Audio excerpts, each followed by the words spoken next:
All right, the elephant in the room, the Hall of Fame semifinalist. Eric Allen, Jared Allen, no relation, Willie Anderson, Tiki Barber. That's the elephant in the room. We've been saying for a long time, is Tiki Barber a Hall of Famer? Nobody is a bigger proponent of Tiki Barber being in the Hall of Fame, including Tiki Barber, than Paulie. I'm not even a Tiki Barber fan. Like, I don't know him really well. I'm not a Giants fan anyway. But it's weird that when his name was put up on the Giants posters, congratulations, Tiki, for making the finalists.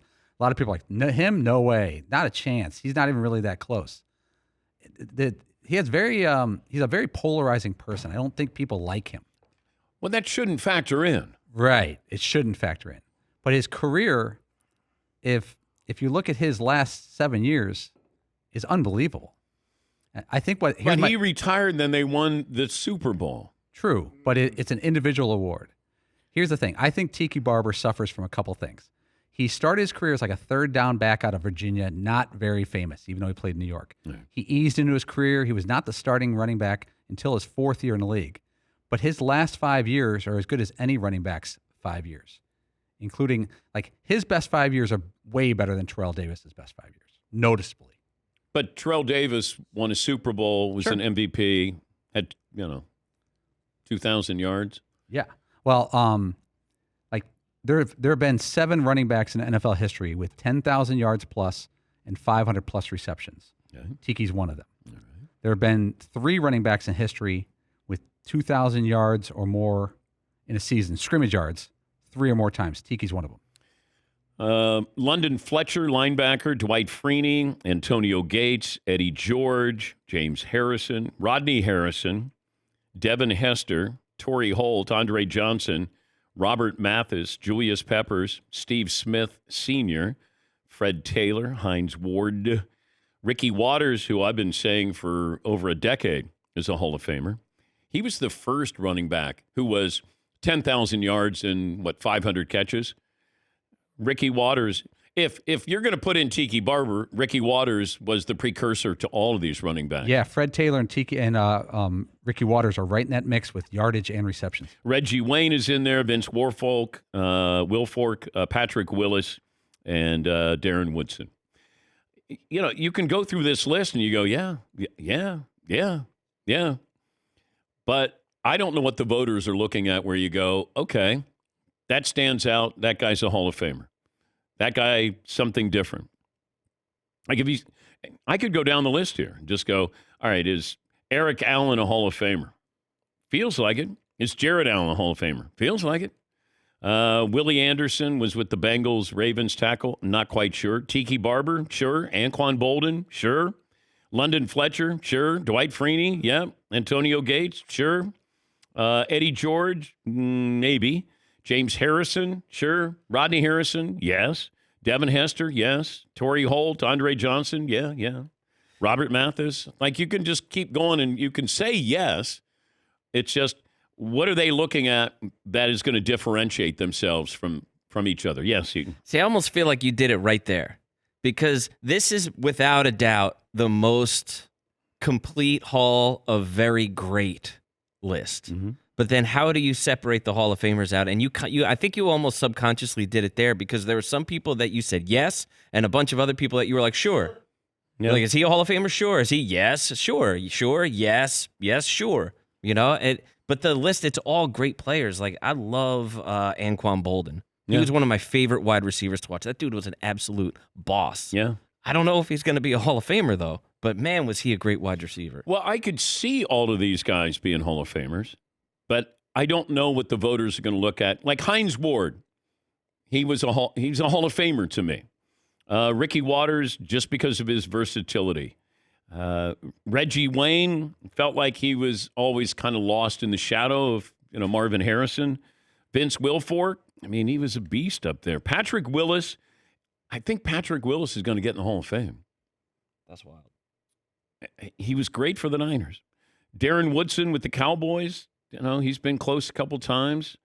London Fletcher feels like he's going to be a Hall of Famer. Jared Allen, how many sacks did he have? You have 130 or something like that? Yeah, Paulie? Like a guy like Torrey Holt, you're like, oh, yeah, he was a really good receiver. If you don't look at his stats, you don't realize he was beyond a really good receiver. He had better numbers than Calvin Johnson, who went in the Hall of Fame. Torrey Holt had 90-plus catches 5 times. Calvin Johnson did that twice. And, 7 Pro Bowls to 5. But Calvin Johnson goes right in, and Torrey Holt has to wait. Yeah, but it felt like whoever played wide receiver for, the Rams, they were going to put up big numbers. Well, he was one of the consistents there when Kurt Warner was going up and down, up and down. Well, Kurt Warner didn't go up and down with the Rams. He went up and down after the Rams with the Giants. Mm-hmm. And then when he got to Arizona, yes, Marv. Do you think Reggie Wayne is going to have that exact same issue? Yeah. Because the double coverage was always going to Marvin. Yes. Reggie was over there dominating on the other side. Yes. I don't know if you geared up for Reggie Wayne. Now, if I'm going to just be honest with this, and I don't know Reggie Wayne, but if I go, who did I game plan for? Out of all of these players where you go, okay, got to stop that guy. Jared Allen, you had to stop him. Dwight Freeney, felt like you had to stop him. Antonio Gates.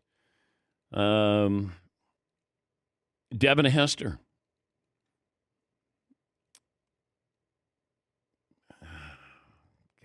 You want to put them all in, right? You have that, why not just put them all in? They're all in that similar category. I know. That's why it's a thankless job to vote. I mean, I'm lucky I get to vote. I got to vote on NBA awards. I've gotten to vote for the Heisman. But, this is somebody, the rest of their lives, you're voting on this.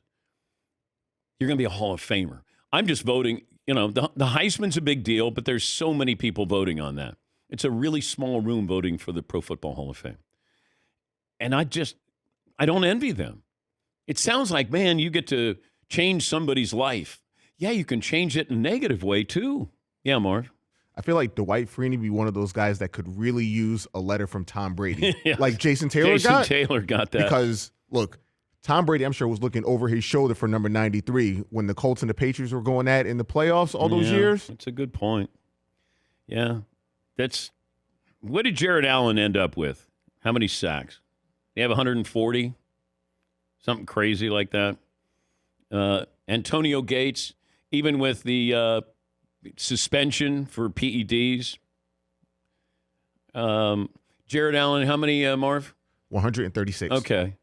And I don't know what Gates was popped for. Was it just PEDs, 4 games that he was suspended for? Rodney Harrison was suspended for PEDs. I don't know if that matters. It's almost like with football, we're like, yeah, I get it. You're playing that sport. HGH, PEDs. Yes. Seton. Do you think it's more likely that, with this list, it's tough, like we're saying, tough to tell the Hall of Famers from the really close guys. Do you think that's going to happen more and more as years go on? Yeah. Just partially because of the era that everybody played in? Well, there's going to be more sacks. There's going to be more receptions, more passing yards, more touchdowns. Running back is going to be hard.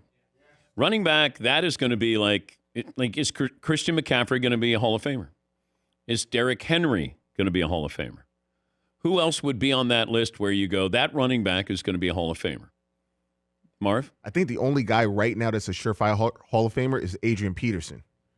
Yeah. That's not in yet. Yes. Yeah. I'd agree with that. Yes, Todd. I know Dion a while back had said about, it's getting a little too easy for everybody to get in. Do you think the average Hall of Famer, how much they follow this or care or get upset if someone gets in, it somehow takes away the specialness of their being in the Hall of Fame, that someone that's a borderline Hall of Famer gets in? I just think if you get in, so what? I understood what Dion was saying, and I do think if you get in first ballot, there should be something that's special about you being in the Hall of Fame. It's not a negative to everybody else. You got in first ballot. You want to give them a special floor at the Pro Football Hall of Fame? I'm all for that. You want to give them a different colored jacket when they're up there? I'd be all for that. Because you want people to talk and go, oh, my God, first ballot Hall of Famer. That is something special. And I have no problem with what Dion was saying about that. And then if you want to have everybody else have their own floor, great. But first ballot Hall of Famer, you should be singled out. No problem with that.